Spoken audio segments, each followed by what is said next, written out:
नमस्कार दोस्तों, देव अनमोल वचन में आपका फिर से एक बार स्वागत है। आज हम सुनाने जा रहे हैं आपको मुल्ला नसरुद्दीन की कहानी। सबसे ज्यादा ताकतवर कौन है? बादशाह को गद्दी पर बैठे कई साल हो चुके थे। इस बीच न तो किसी पड़ोसी राजा ने मुल्क पर हमला किया और न ही दूर से किसी बादशाह। जनता भी इतने दिन कोई लड़ाई न होने से बर्बादी से बची रही। मुल्क में थोड़ी बहुत खुशहाली हो चली थी।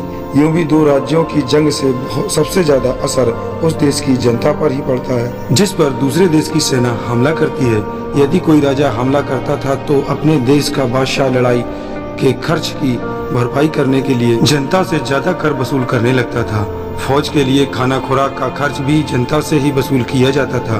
फिर जब दूसरे राज्य की सेना अपने राज्य में घुस आती, वह खेतों को रौंदती, किसानों को लूटती और आगे बढ़ती थी।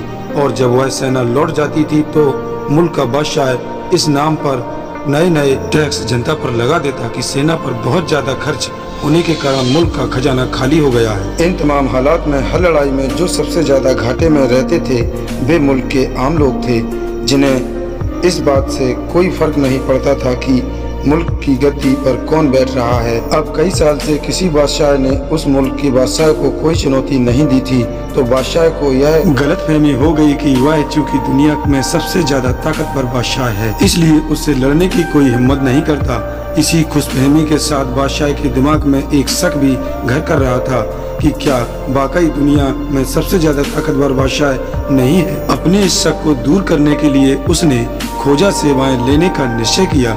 एक दिन उसने खोजा को अपने दरबार में बुलाया। उसके आने पर बादशाह ने खोजा से पूछा, नसरुद्दीन खोजा, तुम बहुत से मुल्कों में आते जाते रहते हो, तुम मुझे यह बताओ कि क्या किसी मुल्क में मुझसे ज्यादा ताकत वाला बादशाह है? खोजा बोला, बेशक ऐसे लोग लाखों की तादाद में हैं, बादशाह सलामत। अपने मुल्क में भी और दूसरे मुल्क में भी। बादशाह को यह जानकर बेहद अचंभा हुआ। उसने पूछा, वे लोग कौन हैं और कहाँ रहते हैं? खोजा बोला, वे किसान हैं और हर मुल्क और हर गांव में रहते हैं। खोजा की यह बात सुनकर बादशाह झल्लाया, यह कैसी बेवकूफ़ी की बातें कर रहे हो? मैंने तो समझा था कि तुम किसी बड़े आदमी का जिक्र कर रहे हो। हल चलाने वाले किसानों की भला क्या औकात? आखिर वे मुझसे ज्यादा ताकतवर कैसे हो सकते हैं? खोजा ने बादशाह को समझाया, हाँ जहाँपना, किसान आपसे ही नहीं किसी भी बादशाह से कहीं ज्यादा ताकतवर हैं। अगर भी आपके लिए अनाज न उगाएं तो भला आपके अंदर ताकत कहां से आएगी? दोस्तों, इसी प्रकार के और भी वीडियो देखने के लिए हमारा चैनल सब्सक्राइब करें और वीडियो को लाइक करें, शेयर करें।